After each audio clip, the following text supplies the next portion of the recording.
Hi, this is Andy from GPS Training. In this next video I'm going to show you how to create an off-road walking route in Garmin's planning software, but using some grid references, waypoints that we've got as a guide. This could be something you've got out of a guidebook. You're looking at a GPS friendly guidebook that gives you a list of grid references as waypoints to use as navigational tools as you navigate around your route. What we're going to do on the software is input those grid references first, and then using that information on the map page draw out the route or join the grid references together to create our route. So I've already got Basecamp software open. I've just minimized it at the bottom of the screen, so I'm just going to left click on my Basecamp logo at the bottom just to open up the software. As per previous videos, I've already got, if I use this scroll bar on the top left, my GPS device connected, Oregon 700. I can see underneath the Oregon 700 my maps. Under the SD card symbol I've got Garmin GB Discoverer 50 for my Ordnance Survey maps. I've also got some topo maps loaded on the internal storage. We've already created some folders in the My Collection for walking and a folder called the Lake District. I'm now going to create a new walking route within this Lake District folder for an area called Scales Fell, out of a guidebook where they've given me some actual grid references. So the first thing I'm going to do is get the map to where we want it to be for the start of the walk. So normally in the guidebooks, the GPS friendly guidebooks or even a standard walking guidebook, they'll give you a grid reference to start your walk from. On our earlier video we showed you how to use the search box in the top right to type in the name of a place to search for. What I'm going to do this time to actually get the map to where we want, I'm going to use this find menu along the top, find, locate coordinates. It's now given me a grid reference for wherever the map's centered at the moment. I'm just going to delete that grid reference out, and in the guidebook I've got a grid reference of NY, and then they've given me 6 numbers. Most guidebooks will only give you 6 numbers, which is fine normally when you're map reading, but in the GPS device itself and Basecamp software we do have to input the grid reference as 10 numbers, 5 for the eastings and 5 for the northings. So where you've got your 6 numbers, so in my guidebook I've got NY 361303, I need to type that in as NY space 361, but I need to put 2 zeros at the end so that we still have 5 numbers for our eastings as we go along the map on an Ordnance Survey map. And then for my second set of 3 numbers I've got 303, but I need to again put 2 zeros at the end. So the number you're now looking at on the screen would have been in the guidebook as NY 361303. We've just put the zeros at the end and a space between the unique map code NY, which you'd see at the top left hand page when you first open up your map, and across the map as you work your way around your paper map. So NY is my unique map code, space, first 3 numbers are the eastings, 00 space, second 3 numbers are the northings, and then 2 zeros at the end.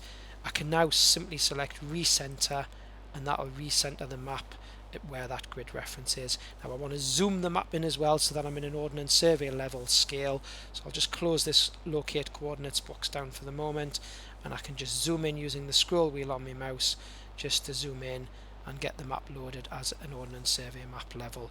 What we also need to do from the maps menu, it's actually defaulted to the global map, so I need to select Garmin GB Discoverer 50K all, and now as I zoom in we see the Ordnance Survey map. So that was a classic mistake. I was zooming in on the map page, but I hadn't yet from the maps menu selected the map that's on the GPS device. So if you have global map ticked in the maps menu, it's a very basic map. If I zoom out again, just main roads is all you can see on there. So if we select maps and GB Discoverer 50K all, I can now zoom in past the road atlas level and get down to an Ordnance Survey map. So again I can use that find locate coordinates, and again if I just type in my grid reference NY space 36100 space 30300, say recenter. Again, maps recentered now on that grid reference. At the moment I can see a pink line on the screen of the map. That's from a previous route that I've created. So what we're actually going to do is create a new list file to create a new route on. So at the moment I've got a walking folder with highlighted, which is showing you a previous walk that I created called Scales Fell. What I'm now going to do is highlight this Lake District folder that I've already got created and use the file new list and create a new list file called scales fell for the new walk that I'm going to do. And if I hit return now with the scales fell list file highlighted, you see we get a nice clean map page without that route from a previous list file or folder that you've got highlighted.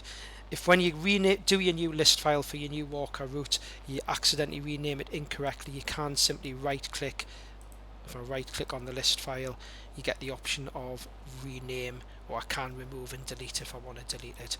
So I've now got a list file called scales fell ready to do this new walk in. The guidebook's given me my first grid reference, so I've recentered the map at that grid reference.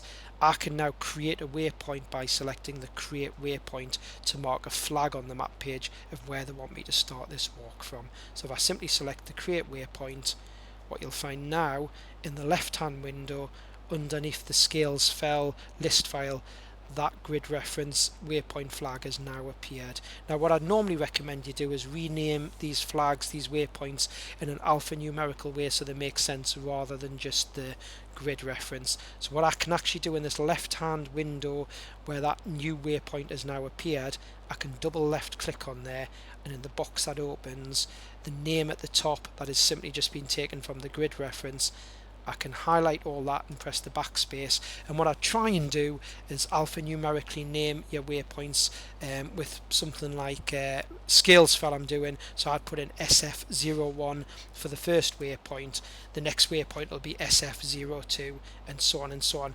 Each waypoint has got to have a unique name within the software and your GPS, so I could, if I simply name this 01, the next time I do a route and I try and name the waypoint 01, it'll tell me there's already a 01 exists. So it's trying to just put some sort of coding in front of the number for your first waypoint where I'm going to start this walk from. You do get the option here where you can change the flag symbol if you'd prefer to see something different rather than just the standard default flag symbol. I'm just going to leave that as the flag symbol. Just hit the return button and close that box down. So I've now got my first waypoint marked as SF01.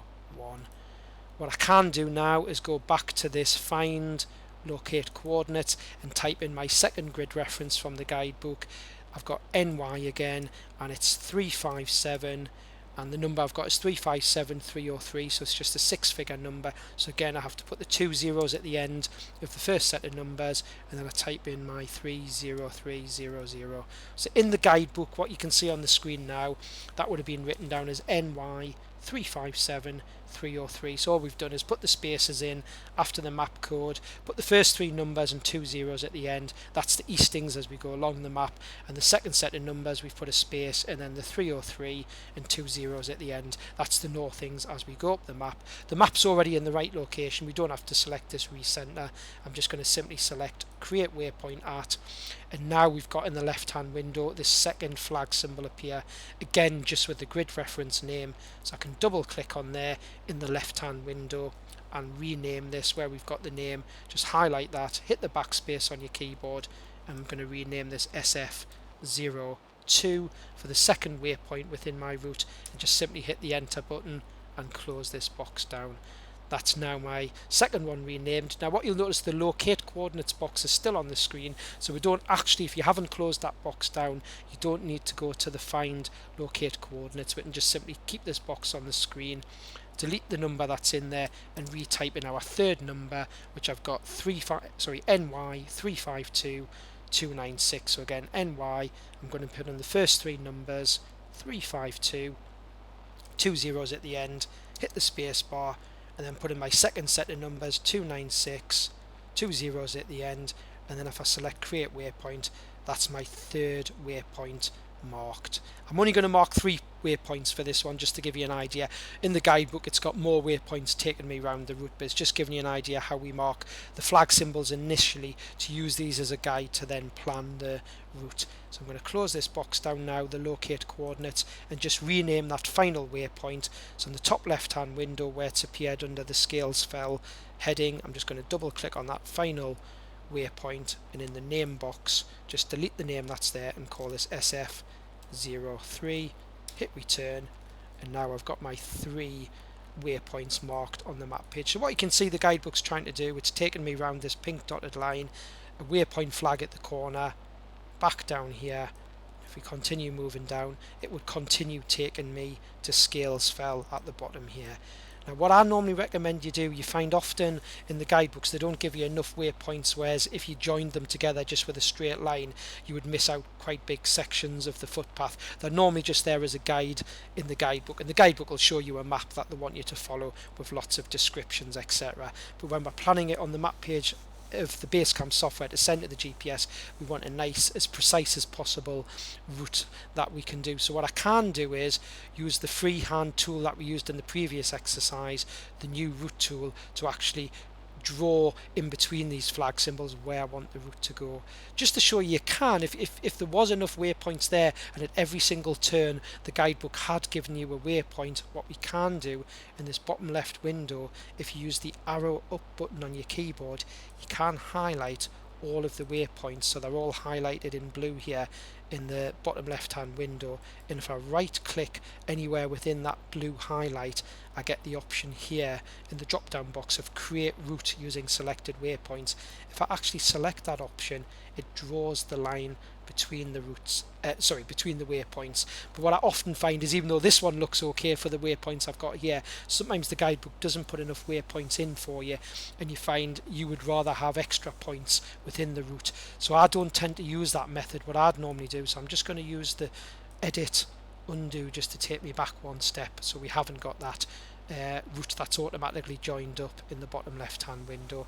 And just before I start using the route tool, just a reminder from the previous exercise, this is an off-road walking route, so we do need to make sure the little drop down box that has the 3 green boxes in, if I just select that, that you didn't have a hiking or walking selected, because what would happen then if we try to create the route off-road, as we showed you in our previous exercise described, if you planned the route with the walking or hiking selected with the Ordnance Survey map we're using, it would start to snap the route onto roads where there's routable data rather than off-road, because we don't have off-road routable data within the Ordnance Survey maps. Hence we have to select this option called direct routing, just to draw a straight line between the points on the map.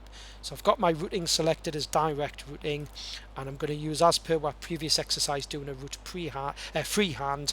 I've still got my Scales Fell list file highlighted in the top left. I'm going to select this new route from the new route tool in the toolbars. If you haven't got that tool there in the toolbars, you can simply go to tools and you'll see there the route tool with these 3 green boxes. So if I select the route tool there, left click with the mouse, I can now, as the previous exercise, just draw between these flag symbols a straight line. But rather than going down to this third one, I can decide if I want to put extra shaping points in and then join up with the flag symbol. And I'm just using the flags as a guide, and then I would just continue as previously, marking out the route where you want it to go. If I move to the bottom of the page, you'll see this white arrow appear. That means when I left click, I won't accidentally mark a point, and I can just continue marking the route. Again, if the guidebook would have given me these waypoints just as extra information to take me round the footpath, but I'm just marking this freehand for the moment, just to give you an idea of a route. Where what we've done on this route, the first part of the route we've used the flag symbols to guide us that we've taken out of the guidebook, but the second part I've just drawn out freehand on the map page. If you've made a mistake, I'm going to show you on the next videos how you edit this route and amend it and rename it. This is simply just to give you an idea of how we can use some grid references from a guidebook, put them into the software as waypoints, and then use them to draw out the route on the map page. So on the next videos we are going to show you how you rename these routes, because at the moment this route's just been named SF011 to 018, just information that's taken from the map page. We are going to rename that in the next videos and show you how you amend both of these routes that I've created. So we're finished the route now. I need to select the hand tool so I don't accidentally mark a point where I don't want it. If I do accidentally mark a point at the end where we don't want it, we can simply use the edit and undo from the top menu, and that'll take us back one step, and then select the hand tool just to finish that route. So I hope you found this video useful, using the find and locate coordinates to add in some manual waypoints into a route and then join those waypoints together using the new route tool. Thanks for watching this video.